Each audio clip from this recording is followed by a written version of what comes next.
Welcome to Bull TV, where we're bullish on Collierville. I'm your host, David Pickler.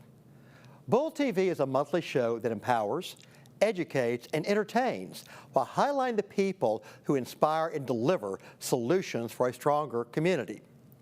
Bull TV is presented by Pickler Companies and proudly produced by the students of Collierville High School. We invite you to watch our show at www.bulltv.show, thebullnetwork.com, and CHS TV 19. New episodes air on the second Sunday of every month at 3 p.m. Central Time. On today's show, I sit down with my longtime friend, educator, and activist, Erin Gruwell.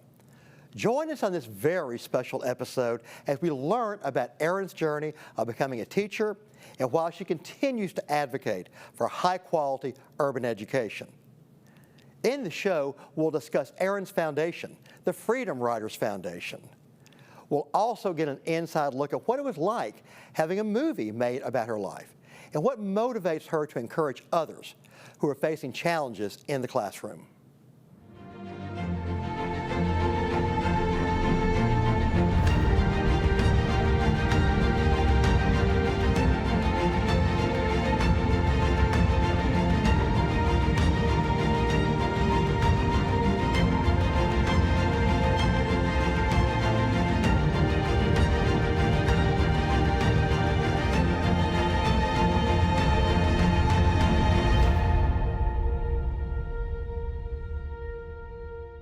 Today, I'm joined by Erin Gruwell. Erin Gruwell is a celebrated teacher, author, and social justice activist who gained widespread recognition for her work with the Freedom Riders, a group of 150 students from disadvantaged backgrounds.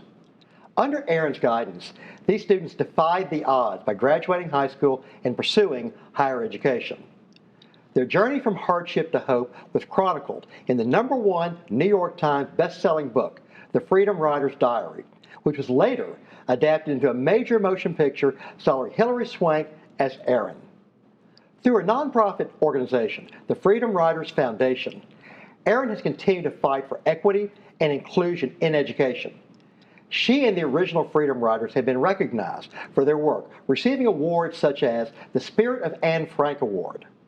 Erin and the Freedom Riders have also been featured on television shows like Primetime Live, Oprah, The View, Good Morning America, and NBC's Today, as well as in the Emmy Award-winning PBS documentary Freedom Riders, Stories from the Heart.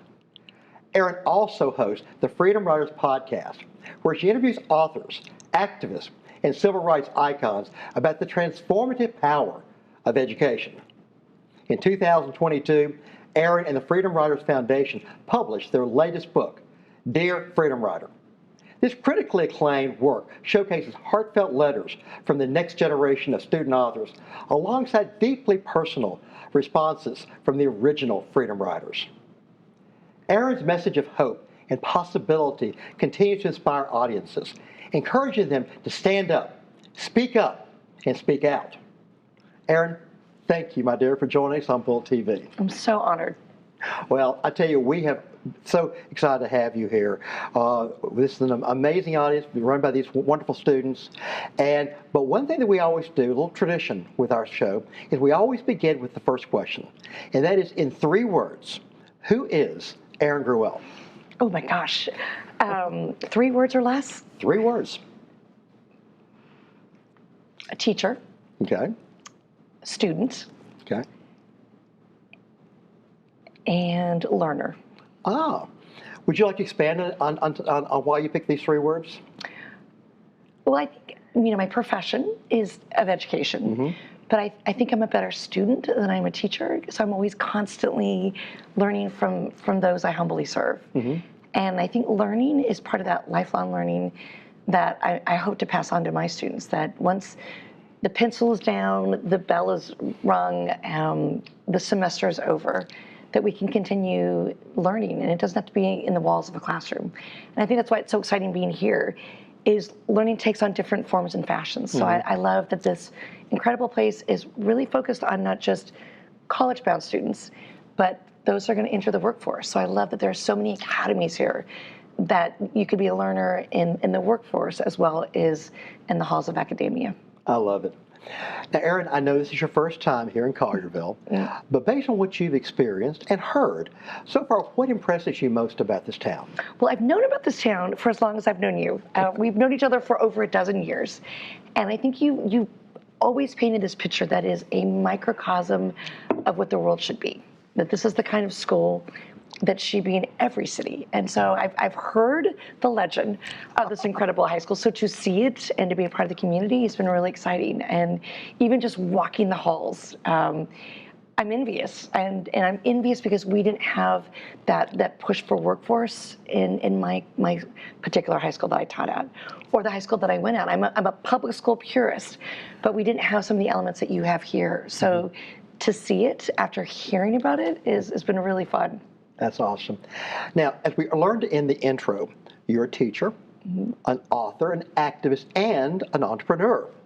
So which of these roles is the most important to you?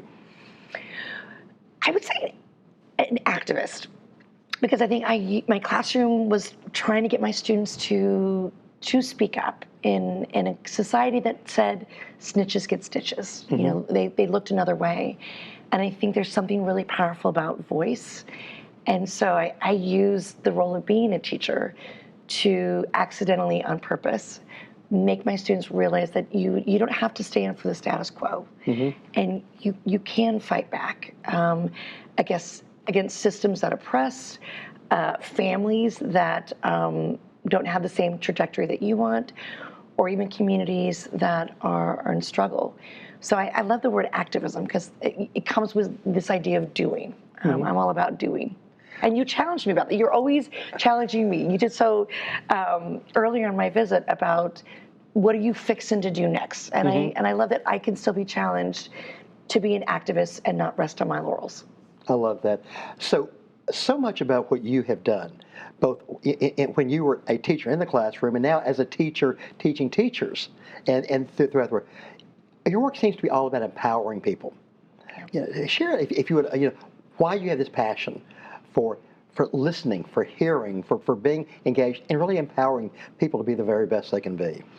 Well, I think before I get to empowerment, I love alliteration. And so when I looked at what was happening in my classroom, it was engaging, enlightening, and then empowering. So the engagement had to come first to kids who didn't want to be there. So how could I motivate kids who hated reading, writing, communicating, and that was my lane. I'm an English teacher. So how do I motivate and engage?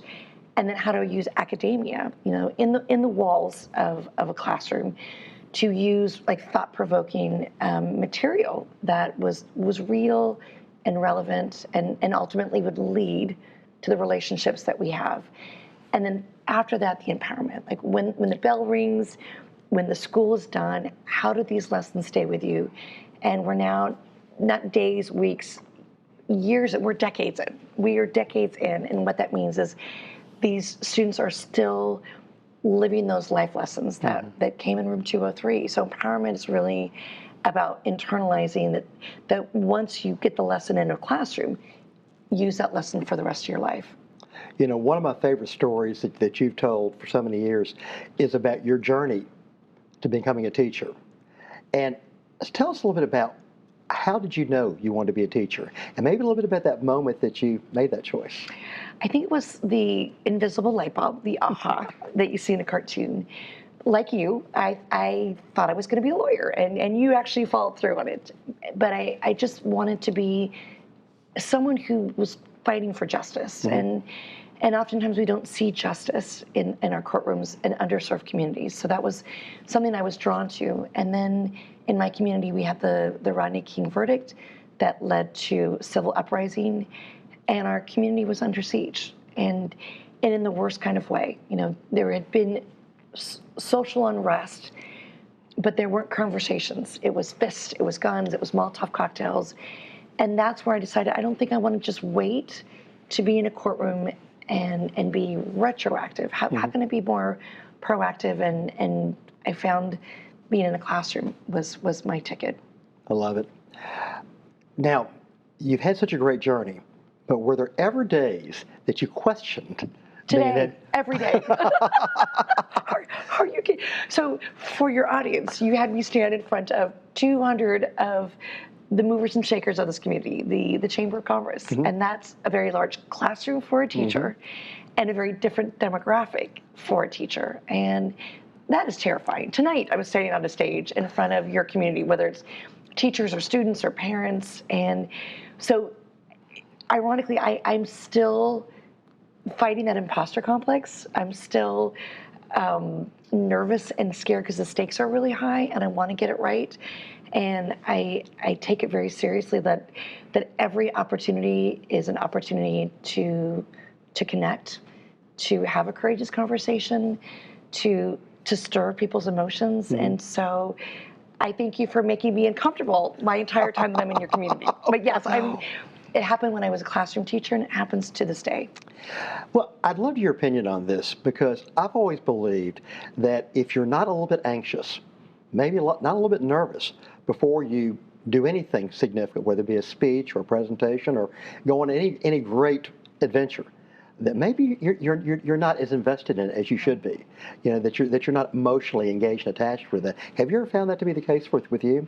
Absolutely, and even today, I'll go back to your bubble of the Chamber of Commerce. You know, predominantly it was more male than female, and you know, I just kind of got enraptured. We did it in this beautiful Baptist church, so I felt like I was just this vessel, and I wanted to make it a life lesson, but also make a connection. And I know you love baseball, and there's a line that Tom Hanks says in A League of Their Own: "There's no crying in baseball," and I wonder, you know, will these Chamber of Commerce members feel something, and will any of them be moved to tears? And they were, and you were, and it was this moment of, wow, you know, we're all in this together. And it was a very communal experience. But I wanted people to leave with the experience of how do we see our community differently, and like yourself, how do we invest in public education, because it is a civil right for both of us. Correct. And so I think that you and I have been advocates and allies for the better part of forever to fight for public schools. And so I just wanted to take what you've taught me and say the same thing that you've been saying to your community, and just say it once again. I don't think we can ever say it loud enough or often enough. Well, it's an amazing thing, and I've had the honor of listening to your presentations many times, and yes, you did bring me to tears again today, and probably will again tonight. Absolutely, that's my goal. And it's a strange thing. I think back to that line, "There's no crying in baseball." I think, you know, oftentimes people, we get so busy, and when we have to stop and feel. And my approach is, I just want to paint a picture with words, or through anecdotes or videos that someone could say, "That's my story," or "I know that kid," or "That was me." And so the part of having people be disarmed and fighting the lump in their throat or the tears welling in their eyes is a really beautiful experience.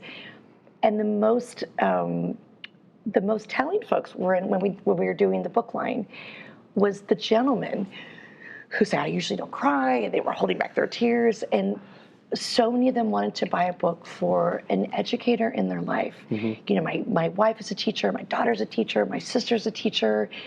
And even though most of the people that were there today were not in the field of education, they valued somebody who is in the trenches every day. And I love that about every one of them leaving, having something that was tangible, and having that conversation and validating how hard it is. It's really hard to be a teacher, and it's really hard post-pandemic for kids.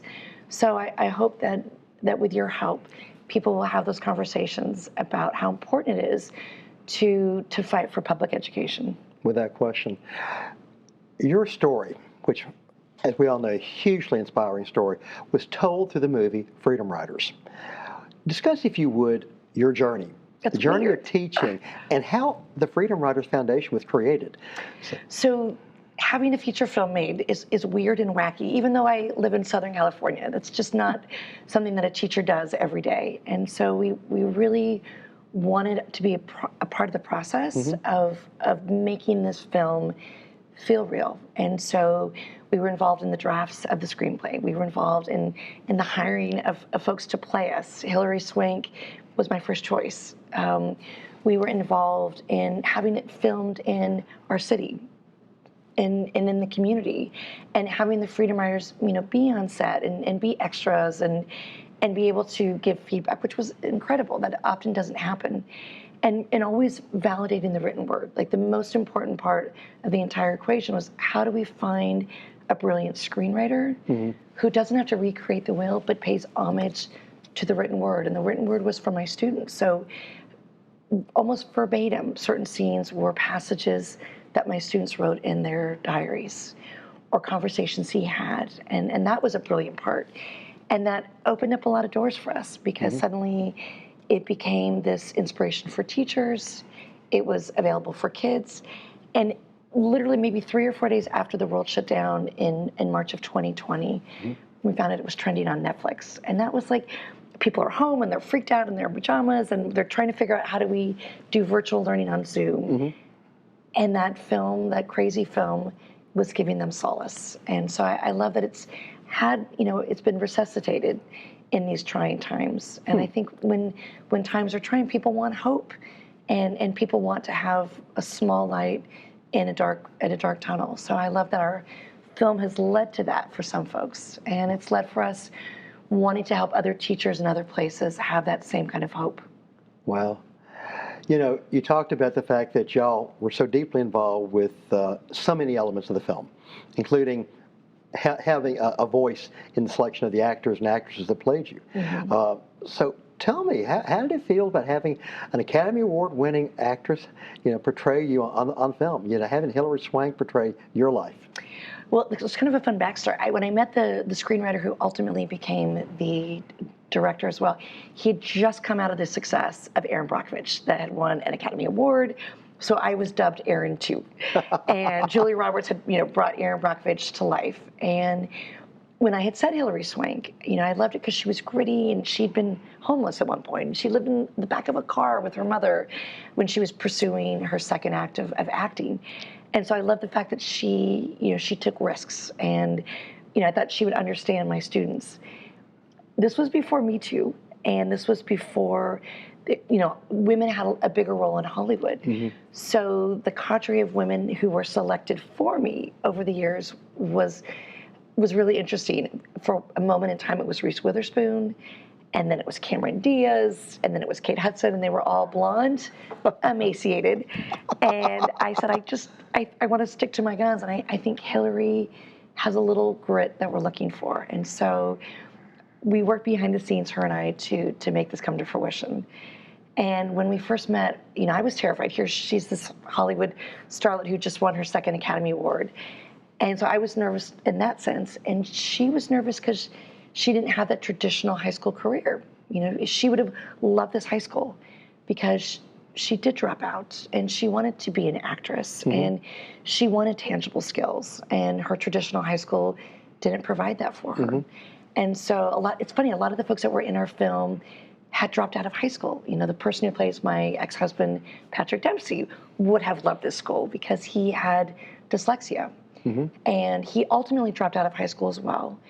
And he would have really been able to thrive in a place like this to have a skill. And so I love that the school focuses on, not everyone's ready to go to college. And if we can create a college atmosphere in high school that feels safe, great. But if kids aren't ready for that academic pursuit, let's create that career track. And I think that was one thing that I was really proud of with our film is, the people that were going to be in it had to have skin in the game. Like, if you're going to be in a film about education, you have a story to tell. And so I love that Patrick Dempsey, even though he's Dr. McDreamy, he's dyslexic. And that's the story I want him to tell. And I want the fact that Hilary Swank, with her 2 Academy Awards, struggled and dropped out and has ultimately been really successful. So that was something that was really empowering for my students and the kids that were in the film to realize that it is the marathon and not the sprint. Well, having known you for, again, a dozen years, I would never underestimate the ability of Erin Gruwell to get whatever she wanted. You are a very persuasive lady, my dear. Yeah, but you challenge me, which I love. And please keep doing that. I don't want to rest on my laurels. And we started this foundation in earnest, and originally it was very myopic. I got 150 kids. How do I send them to college? Right. We've got this book, and this book will be their scholarship. And then it was, okay, now we're going to have this movie, and we want to train teachers. So we were always trying to take care of our own, our little world. But with a book and a movie, it's not so little. So what I love that you have done is challenge me to be a bigger thinker, and I sometimes get very insecure, and I sometimes hunker down. And I love that you, as a former president of a school board who went to all 50 states, like schools and you know the world. And I love that you keep challenging me, because I'm in this phoenix moment rising from the ashes of a pandemic, and I want to have our story soar, and I want to keep evolving, and you're going to keep challenging me, so please do. We'll definitely keep doing that. In 1999, as we talked about, the Freedom Writer's Diary was published. Quickly became New York Times #1 bestseller. So tell me a little bit about what it was like of going through and writing this book with your students, giving them the voice to be able to tell their stories in that process. Tell us a little bit about the process and the things you went through with that. It was terrifying and liberating, and it was cathartic, and it was crazy making for them. There's a code on the streets of what happens in the home stays in the home, and especially when that home has shame and secrets, and there are perpetrators and there's problems. Right. So I had to create an environment where my kids had to feel safe and trust me and trust the system, and have this ability to write anonymously, but also get help. I'm a mandated reporter, and so when you have trauma and triggers and things happen, and then it's on the page, it's there for everyone to see.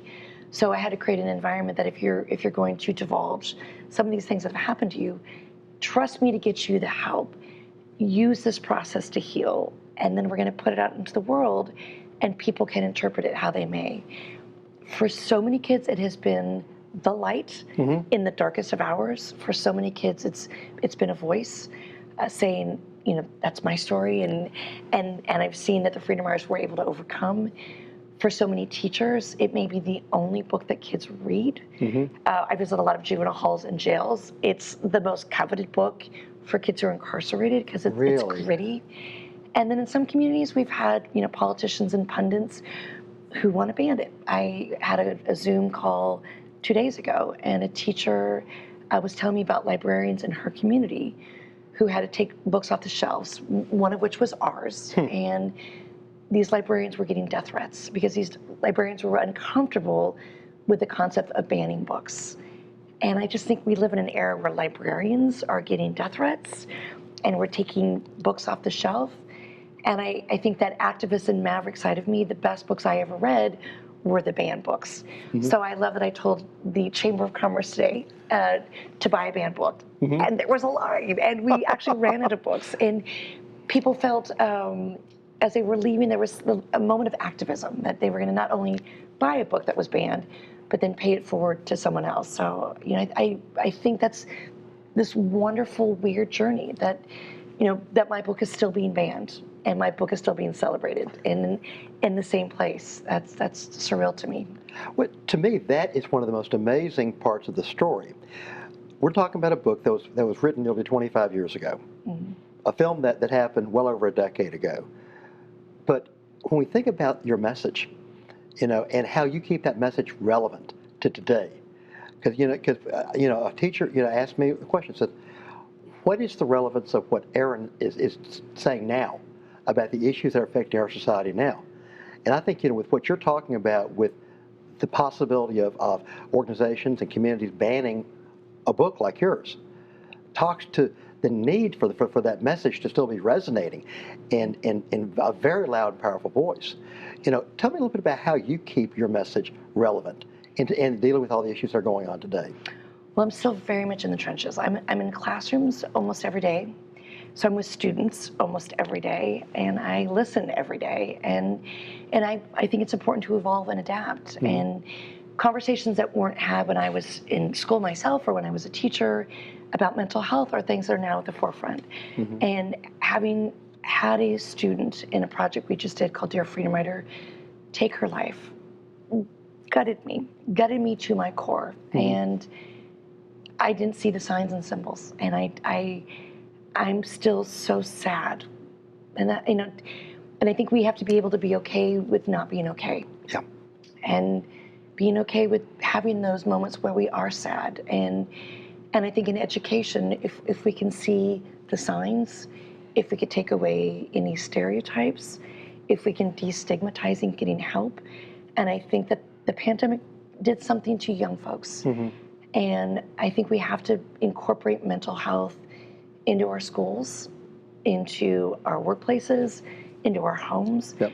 And so I'm trying to be relevant by being in the trenches and having gone through that horrific experience. I don't want any teacher to bury a kid. I don't want any parent to bury a kid. I don't want any friend to bury a friend. And so there is this urgency of now. And my story was urgent prior because of the violence that was permeated in Long Beach. There was so much gang violence that my kids did not think they were going to make it to their 18th birthday. Right.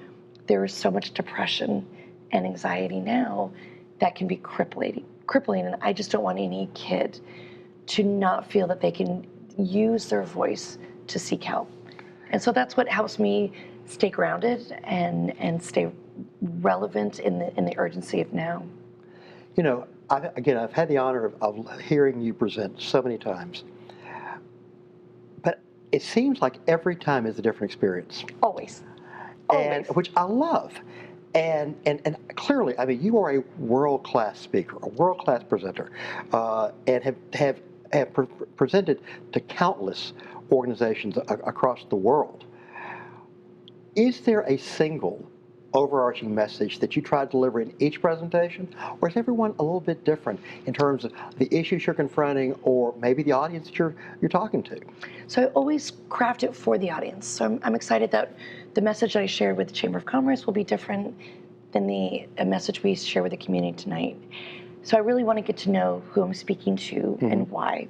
And so thank you for letting me spend hours drilling you about the demographics and the issues and how the school came to be and the fabric of this community. So I think that's really important to know your audience. And I needed to know my students before I taught. So that was, kind of a similar thing. I think I always want to end, regardless of who the audience is, with this idea of hope, with this idea that change is possible. And in honor of Gandhi, we can be the change we wish to see, but also empowerment. How do we leave this space and feel empowered to do something, to be kind, to offer, to give someone a hand up, to volunteer, to buy a band book, to do something. And I take that very seriously because my students and I met many Holocaust survivors. And one of them said very profoundly that evil prevails when good people do nothing. Exactly. And then she looked at every single one of my students dead in the eye and she said, you no longer have the luxury of standing idly by. And this idea of do something. And so, in her honor, she just turned 99 on April 13th. And having survived Auschwitz and a death march and cattle cars, and to still feel like, please make sure that my words and my struggle are not in vain. I think I want to add a little bit of that into every speech. Like, go out there and feel like you can do something good. Well, your speech and your story is incredibly inspiring. What is it that inspires you in life? Change, ordinary people who do extraordinary things. There was a woman that my students and I wrote to and ultimately invited her into our world, and she was a simple secretary. She just happened to have a boss by the name of Otto Frank, and she was the courageous secretary who kept 8 people alive during those 2 years in the attic. And she snuck in paper and food and hope into an addict. And I'll never forget the idea of writing to her, and the idea of inviting her, and then when she accepted, and then hosting her, and realizing she's coming to see us. And I'll never forget when my student said to her, I've never had a hero, but you are my hero. And she was 2 feet shorter than him and several shades lighter. It was Darius. And she said to him, no, I'm not a hero. I simply did what I had to do because it was the right thing to do. And I think that's what I get inspired when people do the right thing. Yeah. When ordinary people do extraordinary things, when we see courage and bravery in action. And a lot of kids are brave. A lot of kids have been stripped of their childhood and seen things they shouldn't see, hear things they shouldn't hear, and they put on that brave face and they go to school. Mm-hmm. That inspires me. That bravery, that inner warrior spirit that says, in spite of everything, I still believe that people are good at heart. And that's what Anne Frank said. In spite of everything, I still believe that people are good at heart. So that's what inspires me. Ordinary writers, ordinary students, ordinary activists who are activists. Wow. Well, you've obviously talked about Anne Frank a couple of times. Your incredible work has been recognized with a number of amazing humanitarian awards, including the Spirit of Anne Frank Award. How has this worldwide recognition impacted your life and the work of your foundation? A platform. It's been amazing when we've had people reach out to us in other countries that don't have the civil liberties that we have, the democracy that we have. I talked about suicide earlier. In the LGBTQ plus IA community, right. That is the highest suicide rate.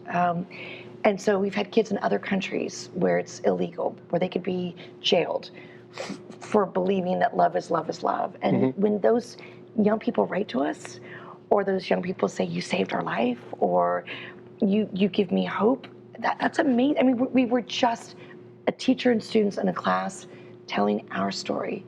But if our story can encourage other people to find their story and ultimately write a different chapter, write a different ending to a story. So that's been the exciting thing, that on that global scale, that sometimes pain is universal, but so is hope. Sure. And so is love. So how do we take some of those universal themes and learn from our pain to make it be our purpose, to make it become our passion? Wow. This may be a hard question for you, because you've done so much. But what would you say has been the proudest moment or moments in your life so far? Inviting Miep Gies from Amsterdam to come to our class. Proud because I didn't believe it could happen.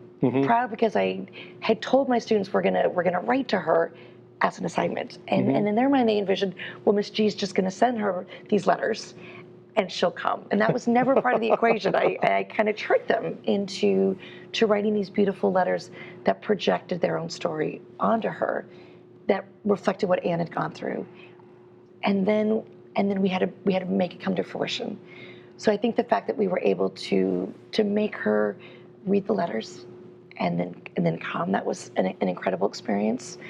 I think going on a pilgrimage of sorts to the places we had read, to Anne Frank's attic on August 4th, the day she was captured, to Auschwitz, which we had seen in movies and documentaries and through the eyes of Holocaust survivors. That was amazing to be able to travel with my students. And I think all the life lessons going forward, because I'm their mama now, so they call me Mama G. So it's the graduations, it's the weddings I get to officiate, the children that are born that I'm like their auntie. It's the scholarships we now get to give to that second generation. Family is what we had to make. Family is what we chose. And I love that we have become this very dysfunctional family, but we put fun in dysfunction. I mean, we've learned to celebrate those incredible milestones. And for example, one of my students was undocumented, and she couldn't go to college with her peers, and she had to figure out a way, how do I become a citizen of this country? And she was a straight A student in high school. And once again, back to this incredible high school. And if she would have had the ability to say, until I get documented, I can have this work path. And she felt like a failure because academia had failed her, because when she applied to the university, she didn't have a social security number. She didn't have the finances. She thought, I can't go away because if they find out I'm undocumented, I might be sent back home. Right. Years later, she's in medical school. Years later, she is going to be a doctor. And her daughter is going to start her veterinarian training. Wow. So the fact that she broke the cycle for her family And now everybody that comes after her is aspiring to be bigger and bolder. So I think those are the moments that I'm the most proud of, watching somebody say, it's going to take me 20 years. You know, I didn't do the traditional route, and I had to fall forward. But someday she'll have that white coat and that stethoscope and walk into a doctor's office and humbly serve. Wow, that's amazing. The impact that your life has had on so many countless other lives, and even lives you may not even be aware of. That's the amazing thing, what teachers do. Yeah, absolutely. I mean, and every day, teachers are changing lives, one child, one community at a time, and it's amazing. And that's to me, that's why I believe that, you know, you talked about, you know, that she didn't consider herself to be a hero, mate. But she clearly was. Just as all teachers, to me, are heroes. And we're going to meet a lot of heroes tonight. I think what's amazing is they might not have capes and they might not be Marvel characters, but there's that superhero trait. Teachers show up early and leave late. Teachers give their lunch and their snacks to kids that are in need. They listen. You know, they go through the entire day and might not even have used the restroom. I had a teacher who said all she wanted to do was to breathe, pee, and stay vertical. That was all she wanted to do in a day. And I love that line. I actually pitched that line to be the name of one of our books that came out. And they scrapped it and said they like teaching hope better. But I just love this idea of breathing. And I think you and I fly around the world. And a flight attendant will come out and she'll talk about putting the mask on yourself first and then the child. And in that demonstration, it's a counterculture to teachers. Teachers don't breathe, and that oxygen mask oftentimes is given to their students. And I think we have to always remind teachers, you have to breathe too. Absolutely. You have to be celebrated too. You have to be humble enough to ask for help too. And so I loved being with the Chamber of Commerce today, asking on their behalf, you know, to pay their good fortune forward to those in the educational field. Love it. What do you see with all the things that are going on in our society today as the biggest challenge, the biggest hurdle for students to overcome to be able to achieve their dreams, fulfill their potential? Definitely socioeconomics, and I think we in the public school sphere want to strip that. So there's socioeconomics, there's also racial inequality, and I know in the public school spectrum we're definitely fighting that as well. And I think it is the obsession with from cradle to college. And I think we've been in this business long enough to know that it is not a cookie cutter situation for every kid. One size does not fit all. So I think we have to adapt to those that walk through the halls of our high schools. And that's what's happening here. You know, we're in a studio by, for, and about students to have these great tangible skills and maybe follow their compass west and come to Hollywood and have this ability There you go. to work in the industry. And so I think that what's really important is we have to evolve with our kids. And I think that's what's a shining light here. And that's what's going to be celebrated tonight. Wow. Now, this may be the most difficult question to ask you all day. Is there a particular student or students that have made a significant impact on your life? And certainly, I think I know where we're going with this. But. All of them. And all of them in different ways. All of them in different ways. But, you know, what I was really touched with in the feature film, one of them really came to fruition. In reality, her name is Maria. In the feature film, we called her Ava. And you saw her on a stage with me at the National School Board Association in 2008. And we were like the filler, you know, like the keynote speaker that opened it was Bill Clinton, whom I know you know. And the closing keynote speaker was Jamie Lee Curtis. And I was kind of shoehorned in the middle. And I thought, what a great opportunity as teacher and student to tell our story collaboratively. And what I love about Maria is, you know, she came from a community of gangs. Her father was in a maximum security prison. And she walked into my class with an ankle monitor and a probation officer. And that's kind of the epicenter where our story started.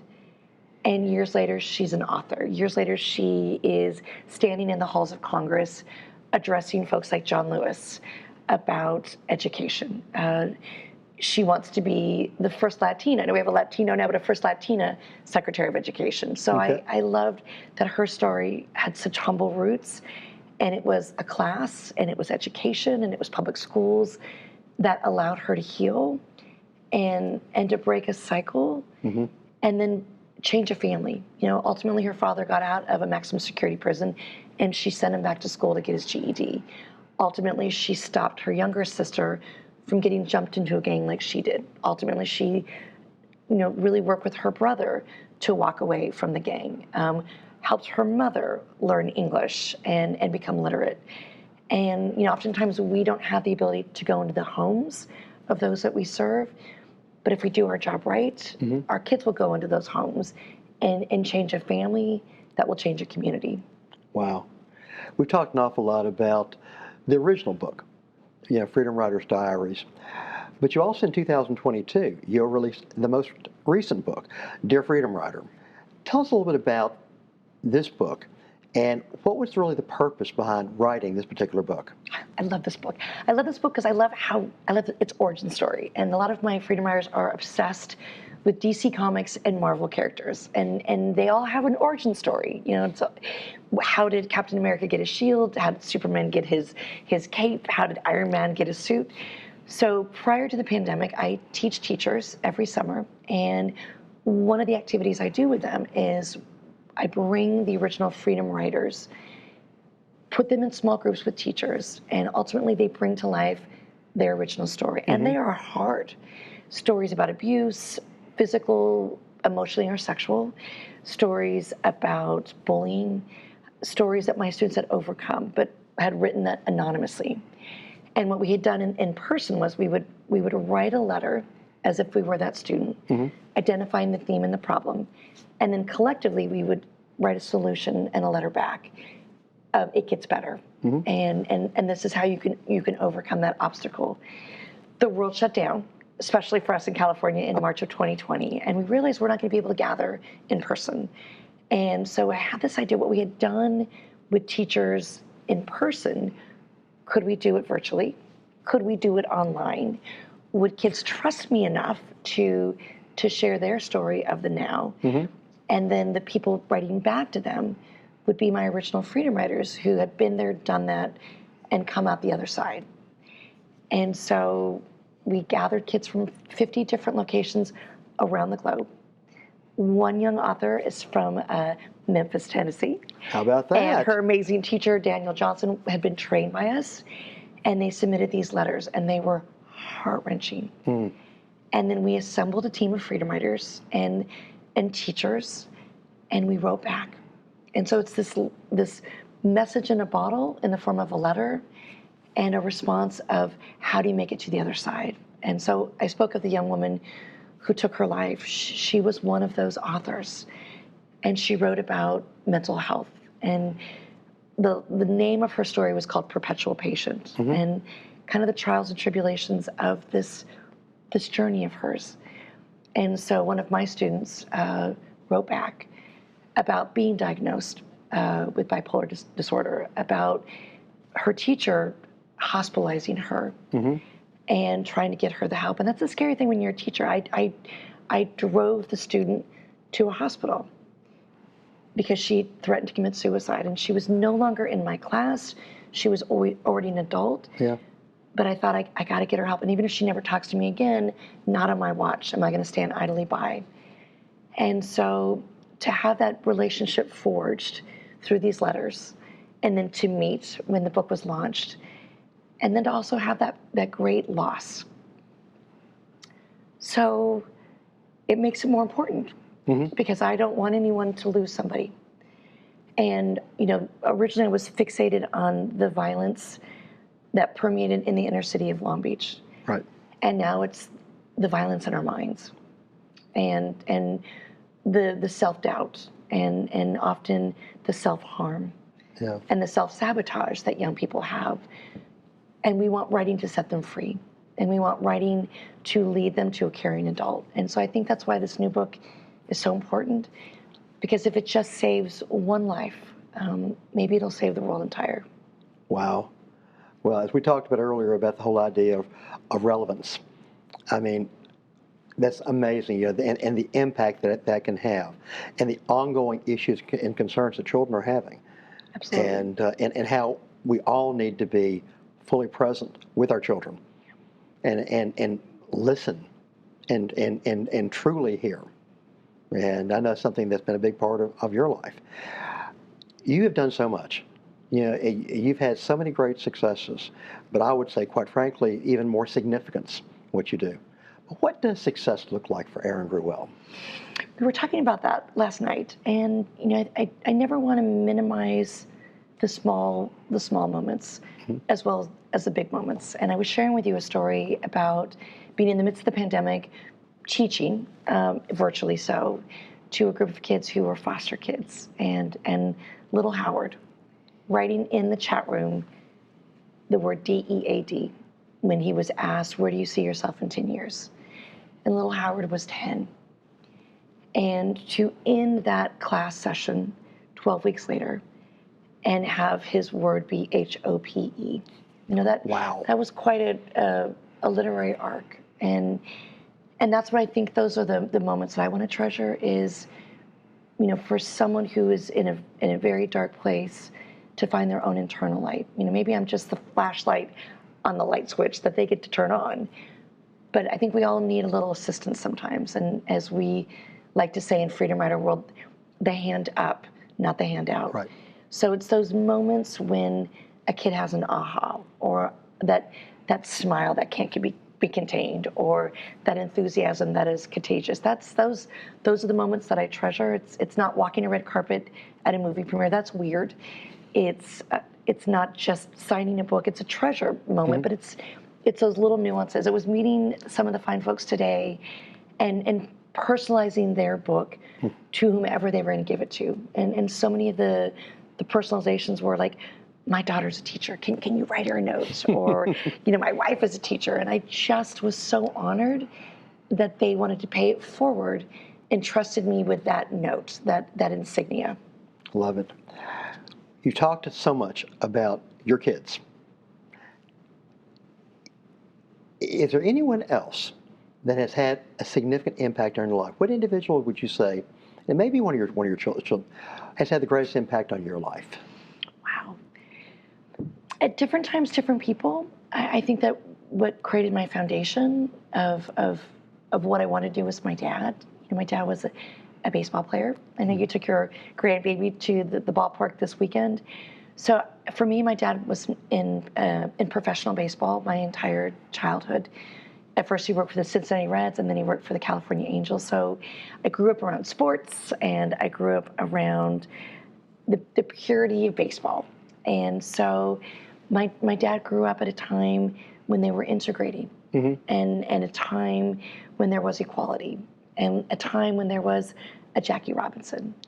And I think that my dad really taught me about giving voice to voiceless and equalizing an unfair playing field. And I think that's what education does, specifically public education. We can equalize an unfair playing field. And so I like to steal a lot of baseball analogies from my dad, because I think that really, it made me a little grittier as a kid when I was a tomboy, learning to swing that bat and now trying to create a game that's more inclusive and a game where we all get a chance at bat. Love it. Well, we've made several mentions to this amazing Collierville High School, this incredible building, but also the incredible kids in here.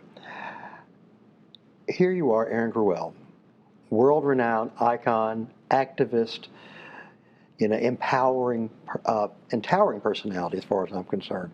What message would you have for the students here at Collierville High School when it comes to leadership and life? I think I would take the words that Renee Firestone said to my students. When I met her 30 years ago, her mantra was never again. And it was this idea that, as a Holocaust survivor who is fighting to make anti-Semitism go away, and fighting to make genocides go away, and fighting to have equality and equity. And she's now 99. And rap aficionados like Kanye West can still be anti-Semitic and garner an audience. Yep. Or there can still be folks in khakis and tiki torches on college campuses. And we are 200 days into a year, and we've had more mass shootings than there are days in this year. Yes. And so I think it's really important for us to empower the students of today the way Renee Firestone empowered my students by saying, evil prevails when good people do nothing. And encourage them when they leave the audience tonight to feel that they can no longer stand idly by. That when you do see something, say something. Mm-hmm. And we have the ability to stand up and speak out. You know, when we think about 9 painful minutes of a knee on a neck in Minneapolis, we are cognizant of those 9 painful minutes because it was a teenage girl who had the wherewithal to take out her phone and to record it. That's activism in action. Mm-hmm. And so I love when young people stand up. I love when young people question authority and challenge authority. And I don't want everyone to leave here as an anarchist tonight, but I want them to leave as an accidentally on purpose activist who can give voice to the voiceless. And wherever that injustice is happening, that injustice may happen in a hallway. Mm-hmm. Someone is getting bullied. Some young girl is being shamed. Some boy is being picked on. If we can stand up for our brethren, if we can invite somebody to sit next to us at lunch who's alone, if we could quiet people who are making jokes about another, I think it's those small things that add up to those big things, because when we think about those mass shootings, mm-hmm. they were always the awkward kid. It was always the kid that was in the corner. It was always the kid that didn't have a chance at bat. It was right. always the kid who was alienated and ostracized. So I think we have to do a better job of including people into our conversations and into our daily lives. Wow. You have a long way to go, my dear, but when you look back on your career, many decades from now, what would you hope would be the legacy of Erin Gruwell? That public schools would still be a civil right, that we would be a society that believes in equality and equity in action, that we would learn to pick up a pen and not a gun, that we could freely read without books being banned and censored, that teachers could be celebrated as the rock stars that they are and the superheroes that they are, and that every student feels safe. You know, I met a woman today, who was telling me that because of the shooting in Nashville, mm-hmm. that her teenage daughter is just really scared to go to school. Mm-hmm. And you and I grew up in an era where we didn't have the bad guy drill, where we weren't afraid of mass shootings, where we didn't have to practice. And Columbine changed all of that in 1999. And so I would hope the reality would be that kids could go to school and feel safe. Yeah. Because I've been to a lot of those schools. I've been to the Parklands and the Columbines, and it is horrific to go to a school after there's mass death. And to see kids trying to put the pieces back, and teachers trying to rally up the courage to teach one more day. So I think our schools have to be safe. Our kids have to be protected. I think that our teachers have to be celebrated. Wow. I could keep doing this for hours, but Erin, thank you. Thank you for what you mean to so many thousands, tens of thousands, hundreds of thousands of children, students across this country. Thanks for being that advocate for public education. Thanks for being an advocate for teachers. You know, I've always believed that one of the most honorable professions that anyone could ever enter is the teaching profession. And just thank you for being you. Well, I have to say that right back to you. We met dozens of years ago, it feels like, and we've seen each other all over the country. You know, you traveled to all 50 states, mm-hmm. so we've met in countries near and wide, but to be in your hometown, to be where you work and to where you thrive is exactly where I should be. I think when we've had those conversations about this very unique community, and we were having those conversations when we were in Louisiana or New York or California, wherever we met on the road, to be here and to see it in action is such a gift for me. So I told you then, and I will tell you again, that I will follow you to the ends of the earth, even when it takes you back to Tennessee. There we go. I will follow you because you fight for the little guy. You fight for the teachers and the kids. And I'm so honored that you've been such an advocate for my profession. Well, thank you. And our friendship is one of my proudest possessions. I love you to death. You're completely awesome. And I'm so glad that we were able to have this opportunity for you to share a bit of your story so that others can be as inspired as I have always been by your words, by your actions, by your deeds. But more importantly, your passionate belief that high quality education is what is a civil right. To me, it's a national imperative. I mean, it is what will ensure that this nation will continue to endure.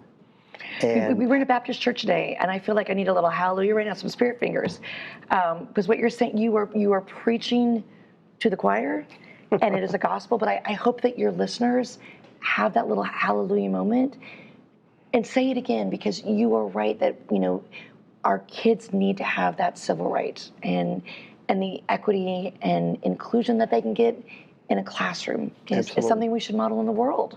it is. We could keep going for a long time, but I want to thank you again for everything you've done. Thank you for opening about the challenges that you have faced in education and how you've been able to overcome them. And my deepest hope is that this episode will have an impact on all teachers out there who have also are dealing with some of these challenges, that they understand they're not alone. And that we're going to continue to fight for them, continue to fight for education. So God bless you, Erin. Darling. Let me. Teachers affect eternity. They never know where their influence shall lead. This quote from the American historian Henry Adams perfectly describes the impact that teachers have on our lives. Teachers serve so many essential roles in our lives that go far beyond simply serving as educators. They are our mentors. They challenge us to grow, to develop, and to fulfill our potential. They inspire us to dream. They're some of our greatest supporters and can empower us with the passion to be lifelong learners. Over the past few years, we have reconsidered the concept of heroism in our society. The greatest heroes are those who serve our communities through their countless acts of selfless service. These everyday heroes wear many hats. They are our first responders, such as police, firefighters, and paramedics. They are our men and women who serve in our military. And they are our dedicated community volunteers. They also can be professionals, such as doctors and nurses, who brave the pandemic to save lives. I would also include on that list of heroes our teachers. Each and every school day, they change our world by the commitment to educating, inspiring, and empowering our children to pursue their dreams. Former Supreme Court Justice Felix Frankfurter once described our public schools as the cornerstone of our democracy and the most pervasive means of promoting our common destiny. Possibly the most important function of any community would be the education of its children. We are today preparing our children for a world of exponential change.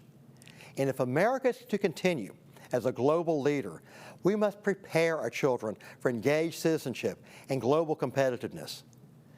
The indispensable element of such preparation is the role of the teacher. Now, there is no finer example of the passion and the commitment to the profession of teaching than Erin Gruwell. Her courage and resolve transformed a group of children who had essentially been thrown away by society into people who individually and collectively defy the odds to build successful and significant lives. Erin changed the world by empowering her Freedom Riders to change their lives. Her love of her students and love of teaching has now changed the lives of thousands of teachers and hundreds of thousands of students throughout her work of her Freedom Riders Foundation. She is a passionate advocate for the purpose of teaching, to empower, to educate, to inspire, and to illuminate the world through the power of learning. Erin Gruwell is truly one of America's greatest heroes. Thank you, Erin, for your inspirational story and the power of your purpose. And that is my 2 cents. Until next time, I'm your host, David Pickler. Thank you for watching Bull TV, where together we deliver solutions for a stronger community.